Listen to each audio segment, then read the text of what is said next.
हमारी संस्कृति, हमारे संस्कार सदा रहें हमारे साथ। सब्सक्राइब करें तिलक। असुरों का ये राजमुकुट उसी सिर की शोभा बढ़ाता है जो सिर कभी किसी के आगे झुका ना हो, और असुरों के इस राज सिंहासन पर वही विराजमान हो सकता है जिसके आगे बड़े बड़ों के सिर झुक जाते हैं। हम असुर अपने प्राण तो गंवा सकते हैं, परंतु अपनी पहचान नहीं खो सकते। अंधकासुर को हमने असुर सम्राट बनाने की भूल की थी। उसने हम असुरों की पहचान को मिट्टी में मिला दिया, परंतु नागलोक पर असुरों के झंडे गाड़ दिए हैं महापराक्रमी हिरण्यकश्यप ने। हमने हिरण्यकश्यप के रूप में असुरों के नए सम्राट की छवि देख ली है, और उन्हीं के हाथों में असुरों के राज्य की बागडोर सौंपने का निर्णय लिया है, क्योंकि हिरण्यकश्यप समस्त देवलोक को और तीनों लोकों को अपनी ठोकर में रखने का साहस और शक्ति रखते हैं। आप सभी असुरों को अपने नए सम्राट की बधाई स्वीकार हो। मैंने असुर जाति का कोई अपमान नहीं किया। अंधक, हमें क्रोध मत दिलाओ, हमारे श्राप को निमंत्रण मत दो। आप मेरे गुरु हैं, यदि आप श्राप भी देंगे तो मैं गुरु का वरदान समझकर विनम्रता से स्वीकार करूंगा। विनम्रता? अंधकासुर, ये कौन सा पाठ पढ़कर आए हो तुम देवी गंगा से? क्रोध, घमंड और शक्ति का प्रदर्शन, यही असुरों के मूल गुण है। यही उनकी जगह विनम्रता। छह अंधकासुर, अब तुम वो सर्प हो जिसका फण तो है, परंतु उसके डंक में विष नहीं है, और बिना विष के सांप सांप नहीं, केवल एक तुच्छ कीड़ा होता है। कीड़ा जो स्वयं अपनी रक्षा नहीं कर सकता, वो दूसरों की रक्षा क्या करेगा? जो गंगा मैया की शरण में चला जाता है, जिसे गंगा मैया की सुरक्षा प्राप्त हो, उसे किसी रक्षक की कोई आवश्यकता नहीं होती। मैं असुरों को यही समझाने आया हूं कि सुरक्षा शक्ति में नहीं, भक्ति में है। मैं गंगा से असुरों के लिए भक्ति का अमृत लेकर आया हूं। अंधकासुर, तुम भक्ति में अंधे हो गए हो, और भक्ति के इस अंधकार में दूसरे असुरों को भी भटकाना चाहते हो। तुम्हें तो असुर लोक में आने भी नहीं देना चाहिए। तुम दूसरे असुरों की प्रवृत्ति को भी दूषित कर दोगे। दूषित नहीं, बल्कि भक्ति के अमृत से असुरों की दूषित आत्मा को धोकर पवित्र कर दूंगा। अरे, ये तो बावला हो गया है। असुर लोक में भक्ति का रोग फैलाना चाहता है। अंधकासुर, मन में तो आता है कि तुम्हें श्राप देकर प्रलय आने तक स्तब्ध कर दूं, परंतु तुम तो मेरे श्राप देने के योग्य भी नहीं रहे। इसलिए तुम स्वयं अपनी इच्छा से ये राजमुकुट मेरे हवाले कर दो, और जिस गंगा की भक्ति का रोग अपने साथ लेकर आए हो ना, उसे लेकर असुर लोक से निकल जाओ, निकल जाओ।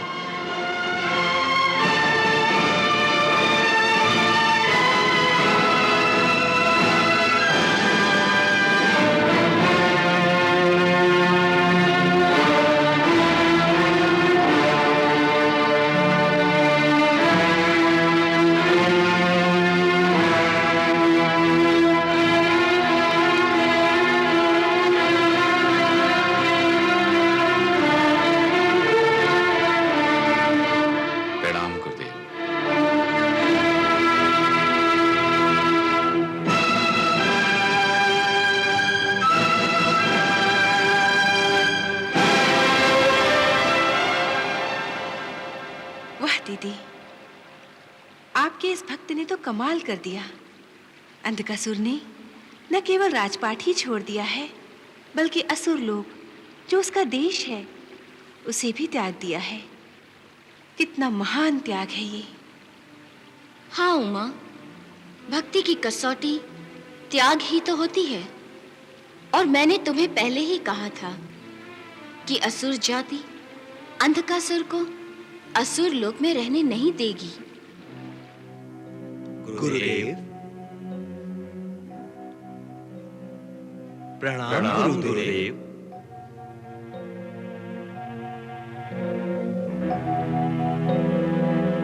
अंधकासुर तो राजपाट छोड़कर चला गया, परंतु असुरों का यह मुकुट अब किसके सर पर रखना चाहिए?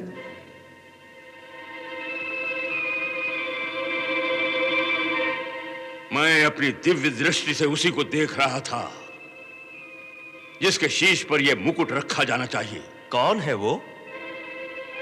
हिरण्यकश्यप। हिरण्यकश्यप? हिरण्यकश्यप? हिरण्यकश्यप अंधकासुर का काका? हाँ, तुम लोग तो जानते हो कि मैंने असुरों के साम्राज्य को विशाल रूप देने के लिए एक और अंधकासुर को देवलोक पर चढ़ाई करने भेजा था, तो दूसरी तरफ हिरण्यकश्यप को नागलोक पर विजय प्राप्त करने के लिए भेजा था। हाँ गुरुदेव, हमें अच्छी तरह याद है। अंधकासुर ने तो परास्त होकर देवी गंगा के आगे घुटने टेक कर असुरों के नाम पर पट्टा लगा दिया, परंतु हिरण्यकश्यप ने असुरों का झंडा नागलोक में गाड़ दिया है। मैं अपनी दिव्य दृष्टि से देख रहा हूं।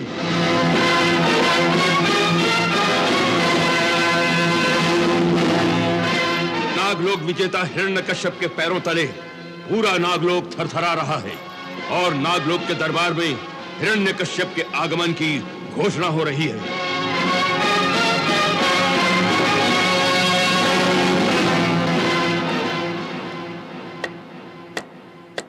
नागलोक विजेता परम प्रतापी असुर श्रेष्ठ हिरण्यकश्यप नाग दरबार में पधार रहे हैं।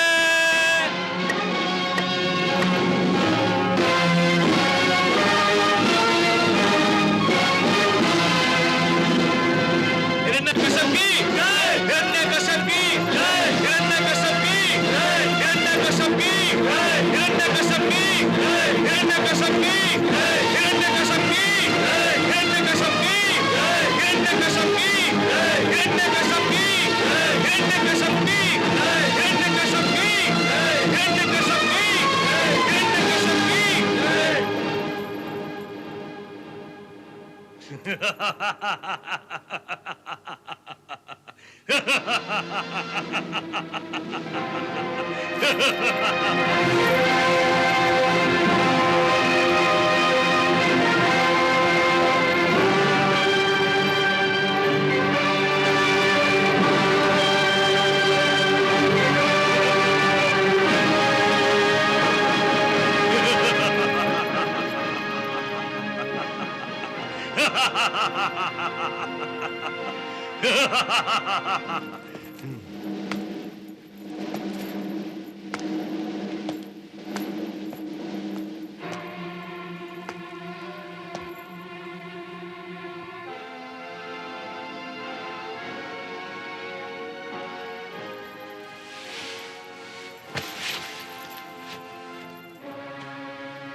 नागलोक विजेता परम प्रतापी हिरण्यकश्यप की सेवा में नागराज का सादर प्रणाम।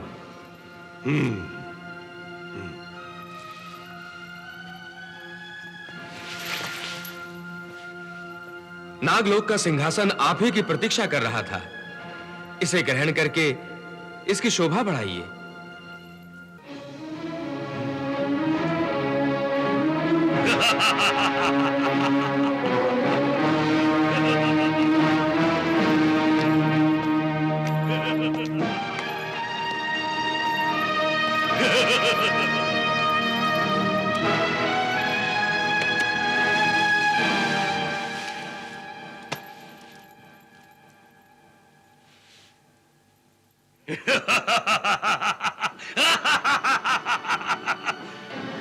नागलोक नरेश, आज्ञा दीजिए शरणागत वत्सल। हे नागराज, तुमने हमारी शरण में आना स्वीकार किया है, इसलिए विधि के अनुसार समर्पण करो। जो आज्ञा।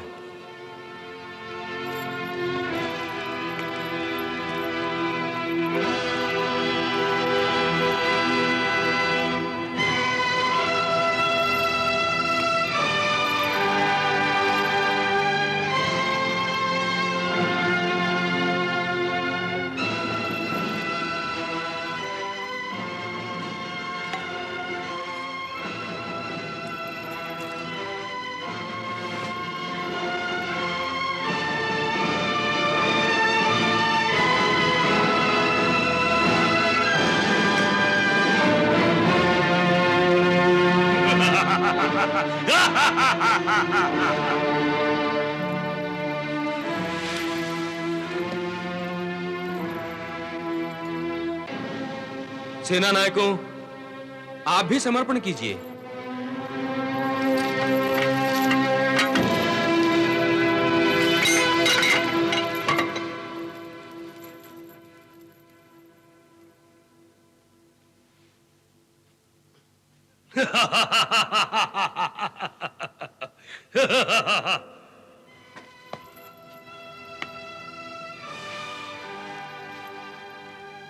नागराज, तुम्हारा मुकुट और तुम्हारी तलवारें हमारे ठोकरों में पड़ी हैं।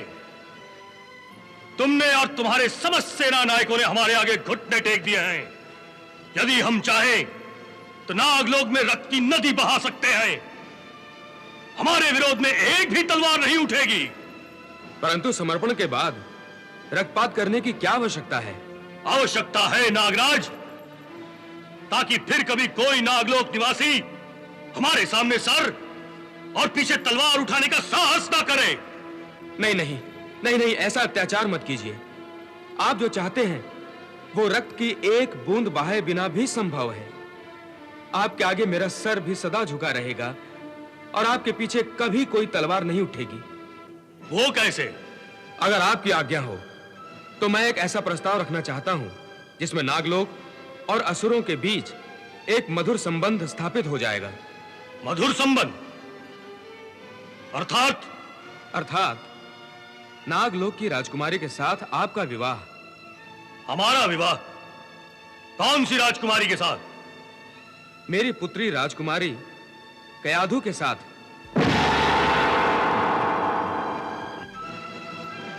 यदि आप जैसे परम प्रतापी असुर शूरवीर का विवाह हो जाए तो हम अपने आप को धन्य समझेंगे।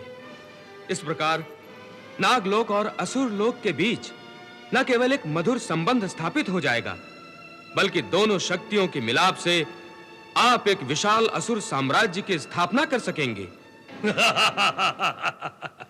हे नागराज, तुम बहुत चतुर हो। तुमने कयाधु जैसी सुंदर राजकुमारी से विवाह का प्रस्ताव रख के हमारी तलवार को कुंद कर दिया है और अपने राज्य को हमारे अधीन कर सुरक्षित बना दिया है। हमें विवाह का प्रस्ताव स्वीकार है। तुरंत लग्न की तैयारियां करो। जो आज्ञा।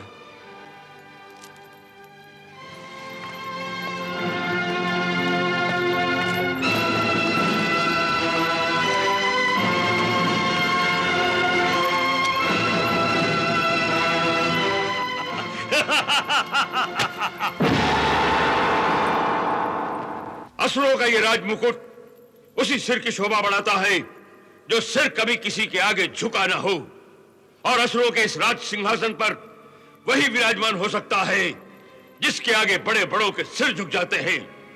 हम असुर अपने प्राण तो गंवा सकते हैं, परंतु अपनी पहचान नहीं खो सकते। अंधकासुर को हमने असुर सम्राट बनाने की भूल की थी। उसने हम असुरों की पहचान को मिट्टी में मिला दिया। परंतु नागलोक पर असुरों के झंडे गाड़ दिए हैं महापराक्रमी हिरण्यकश्यप ने। हमने हिरण्यकश्यप के रूप में असुरों के नए सम्राट की छवि देख ली है और उन्हीं के हाथों में असुरों के राज्य की बागडोर सौंपने का निर्णय लिया है, क्योंकि हिरण्यकश्यप समस्त देवलोक को और तीनों लोकों को अपनी ठोकर में रखने का साहस और शक्ति रखते हैं। आप सभी असुरों को अपने नए सम्राट की बधाई स्वीकार हो। परंतु गुरुदेव, असुर सम्राट के नागलोक से असुर लोक लौटने तक क्या ये राज सिंहासन यूं ही खाली रहेगा? नहीं, नागलोक की विजय से लौटने तक महाराज हिरण्यकश्यप के ज्येष्ठ पुत्र राजकुमार आह्लाद को आज ही युवराज की पदवी देकर असुर राज्य के शासन का भार सौंप दिया जाए। अमात्य शंखचूड़, आप अभी अपने दूत को राजमहल भेजकर राजकुमार आह्लाद को राज दरबार में आने का आदेश भिजवाइए। जो आ गया गुरुदेव।